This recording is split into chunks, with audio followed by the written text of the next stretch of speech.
A wealthy father and his son went shopping in an expensive shopping mall. On their way back to their car, a poor boy approached them. He cried, "Please help me, sir. I don't have any more clothes to wear." The rich father threw a glance at the poor boy and felt compassion for him. His clothes were ripped and shredded. "How old are you, little boy?"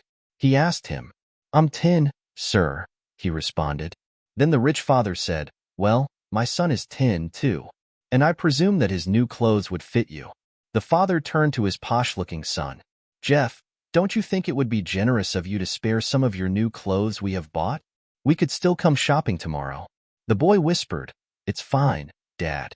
The rich father then opened their shopping bag and took out few clothes which he handed to the poor boy. His face lit up in excitement. The father then inquired, "May I know where you live?" The poor boy replied, "I live under the bridge right down the street." He expressed deep gratitude and watched the father and his son as they walked into their car and drove away. 3 months later, the rich father drove down the street, looking for the poor boy under the bridge. When he found him, he took him to the car and brought out boxes of clothes, shoes, bags, and toys. He said, "They're my son's belongings, but I'm giving them all to you now." The poor boy was surprised and couldn't stop crying. He said, "But how about your son? Wouldn't he need these any longer?" The rich father uttered, "No, because he is in heaven now. My sweet little boy died some weeks ago of terminal cancer. He had lived with cancer for 3 years.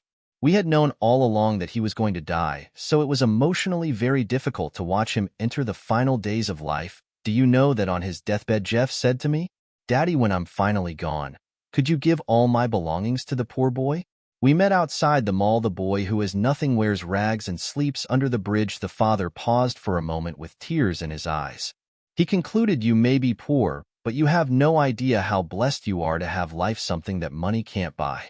I could have bought 100 lives for my son if it was possible, but no, you may have envied my son's expensive lifestyle, but I'm sure you didn't know about all his struggles and health. That's how life is."